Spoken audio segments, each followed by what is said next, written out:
اليالنجي المفرز الحامض لحشوته كتير زاكية من أكتر الأشياء اللي بتحبوها بتطلبوها من عنا.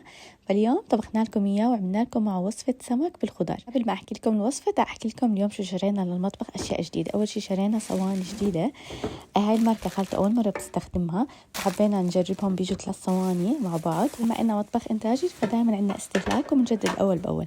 تاني شي والأهم هي الطناجر اللي دايما بتسألونا عنها من وين، فشرينا طنجرة جديدة من ماركة اسمها MGC. صراحة من أحسن الطناجر، يعني قد إيه إحنا بنستهلك بس يعني ما بتقحط، ما بلزق فيها الأكل وبتجليها على السريع، فإشي كتير حلو. وجبنا هيك أشياء حلوة كيوت للتصوير، معالق هيك للبهارات، كافات ومعالق وشوية إكسسوارات، وأهم إشي مفرمة الخشب الجديدة كتير حبيناها وعملية كتير. وما بنسى شمعة رمضان كريم. هيك إحنا غسلنا الأشياء كلياتها، صفطناها بالجرارات، المعالق الكبيرة المعالق الصغيرة كل إشي مكانه. ويلا هلأ نبلش بأكلاتنا. طبعا الصبايا عم بيشتغلوا بالكبة وعم بيشتغلوا بالششبرك اللي كل يوم عم نعمله جاهز للتوصيل بأي وقت. طبعا فرصتكم برمضان تاكلوا أزكى تفريزات وأسرع تفريزات، يعني نظافة ولحم بلدي وخضروات طازة وكل شيء عنا عم ينعمل يومي. يعني الكب اليالنجي الششبرك هذا كله بينعمل كل يوم، فلما انتوا عم تطلبوا منا عم يوصلكم الاشي فريش ومحطوط بالفريزر، يعني قبل كم من ساعة بس. فيلا نبلش باليالنجي. شوفوا كيف بيكون محطوط بعلبة كتير مرتبة، بس بتفتحوا العلبة وبتحطوا قالب مثل ما هو بالطنجرة، فبسهل عليكم على السريع. فبيتطلب منك شوية تعديلات بسيطة. احنا حطينا بقى على الطنجرة بندورة، ليمون، بصل، وفوق اليالنجي حطينا ملح، بودرة دجاج، وزيت زيتون بلدي. شوف ما أحلى اليالنجي ما شاء الله، لونه بجنن أخضر وبشهي. وهلا وقت صينية السمك. أول شي حطينا فطر خضار مفرزة بنحطهم على بعض، رح نحط عليهم ملح، كمون، بهار مدخن، فلفل أسود، وكزبرة، وثوم مطحون، كلياتهم هيك صار جاهزين. ويلا بدنا نضيفهم على الخضار كلياتهم. رح نقلبهم سوا، نتركهم تقريبا على الغاز 10 دقايق.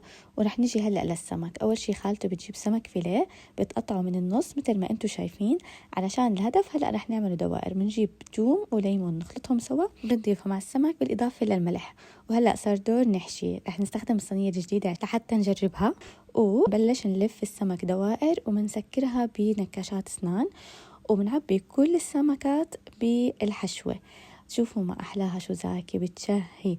هلأ الحشوة اللي زادت معنا بدنا نحطها على الجوانب وعلى الأطراف، وهيك صارت جاهزة نحطها بالفرن. تقريبا بدها من 35 ل 40 دقيقة بتكون جاهزة. احفظوا الفيديو من عندكم من هلأ لأنه كتير رح تستفيدوا منهم برمضان لما بدكم تعملوا إشي سريع إشي زاكي بنفس الوقت ما بياخد وقت. نرجع الصبايا عم بيعملوا ششبرك، وعم نعمل كمان حشوة السمبوسك من الجبنة البيضة. صدقوني أذكر سمبوسك جبنة بيضة ممكن تدقوها ما في مشكلة، تدقيها أو تدقوها. فحضرنا الجبنة، وكمان عنا كبة حشيها باللحمة البلدية. بنذكركم إنه كل لحمتنا لحمة عجل بلدي. اللحمة بنضيف عليها بهارات، فلفل أسود، سماق. هيك المهم خلينا أحكي لكم نترك التفريزات شوي، المهم الأكل صار جاهز. شوفوا ما أزكى هالصينية بتشهي. وشوفوا صحن اليالنجي، واو. شوفوا اليالنجي دايب، لونه أخضر زي كأنه فريش هلأ معمول. والطعمة ما بحكي لكم شو زاكي، والسمك دايب عن جد طعمه مثل الزبدة، والحشوة بتشهي. وإحنا أكلنا وانبسطنا وخلصنا السفرة ما خلينا إشي. سلم إيدي على خالته.